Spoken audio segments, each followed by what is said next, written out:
Syllabus complete है, revision भी complete है और बहुत सारे टेस्ट स्कूल ऑलरेडी ले चुका है। लेकिन फिर भी ऐसा क्या है एग्जाम्स के बारे में जो हमें सुनते ही स्ट्रेस आ जाता है।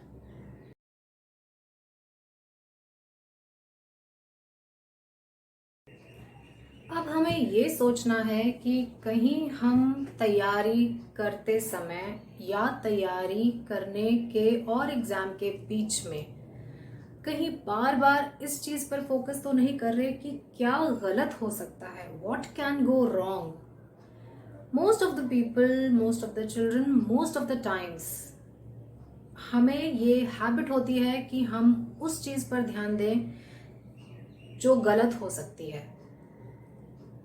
तो मेरा आपसे ये कहना है कि जब हमें मालूम है कि क्या चीज गलत हो सकती है तो इसका मतलब हमें ये भी मालूम है कि वो गलत क्यों हो सकती है। हमारा माइंड कभी भी वैक्यूम को एंजॉय नहीं करता।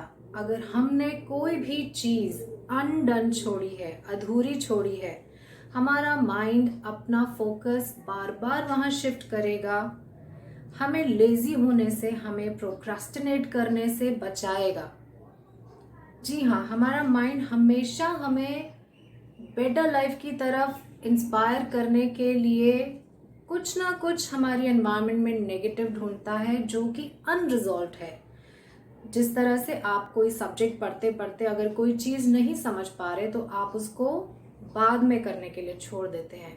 तो अगर एक बच्चे ने पढ़ाई करते करते बहुत सारी चीजें ऐसी छोड़ी हैं जो उसको नहीं उस टाइम समझ में आई और उसने खुद को बोला कि ये मैं बाद में करूंगा,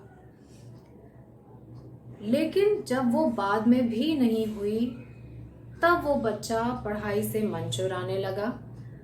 उसने दोबारा कोशिश की लेकिन फिर नहीं हुआ। तो क्या ये जरूरी है कि इसमें उस बच्चे की ही माइंड की प्रॉब्लम हो, उसकी एबिलिटीज में कोई प्रॉब्लम हो? क्या ये नहीं हो सकता कि जिन लोगों ने उसको समझाया उन्होंने उसी एक तरीके से उसको समझाने की कोशिश की?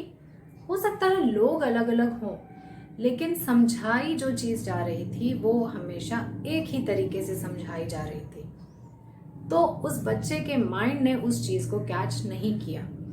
वो वहां से और परेशानी में आया और उसने अपने मन में ये विचार बिठा लिया कि ये चीज मुझसे नहीं होगी, इसलिए वो वहां से मन चुराकर किसी और चीज में अब मन लगाता है। अब क्योंकि आपको लगता है एग्जाम तो सर पे खड़ा है, तो अब करें क्या? आपको रिलैक्स रहना है, आपको काम रहना है। आप बोलेंगे आप बहुत फनी बात कह रही हो कि काम रहना है, परेशान नहीं होना। एग्जाम तो सर पे है, परेशान कैसे नहीं होना? तो मैं आपसे पूछना चाहूंगी, परेशान होकर आपने कौन सा सॉल्यूशन निकाल लिया?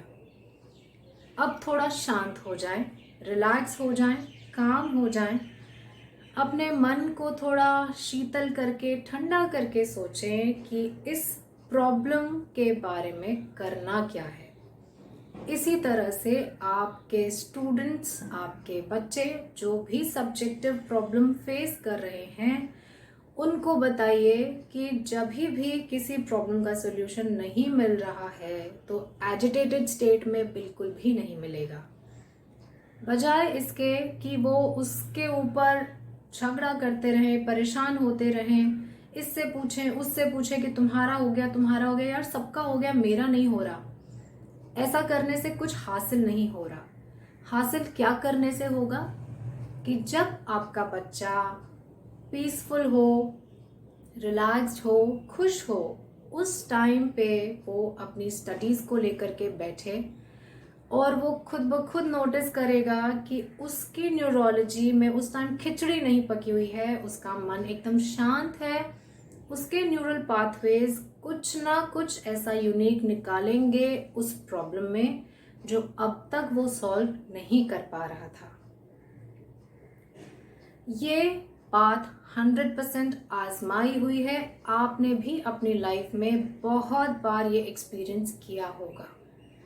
अब जो भी बच्चे या जो भी पेरेंट्स और टीचर्स मेरा ये वीडियो देख रहे हैं, मेरी उनसे ये रिक्वेस्ट है कि अपना इंटरनल डायलॉग चेंज करें, क्योंकि आपने अपने मन में ये बिठाया हुआ है कि मुझसे ये नहीं होता। तो मैं आपसे पूछना चाहूंगी कि आपने उस चीज़ को कितनी बार ट्राई किया? 100 बार? आप कहेंगे नहीं, इतना टाइम किसके पास है। तो 2 बार या 3 बार, 5 बार, 10 बार, एक 11वीं बार मेरी अपील पे उस चीज़ को ट्राई कीजिए, लेकिन उस समय ट्राई मत कीजिए जब आप परेशान हो। उसको ट्राई कीजिए जब आप खुश हो, रिलैक्स्ड हो, आप कुछ बेहतर करने का सोच रहे हो, क्योंकि जो भी यूरेका मोमेंट्स आते हैं वो हमेशा रिलैक्स स्टेट में आते हैं। और यूरेका मोमेंट्स के बारे में दुनिया में कौन ऐसा है जो नहीं जानता। यूरेका मोमेंट आया था एक बाथटब में, तो इसी तरह से आपका भी यूरेका मोमेंट आएगा, बहुत बार आएगा। सिर्फ और सिर्फ एक चीज़ आपको करनी है, परेशान नहीं होना।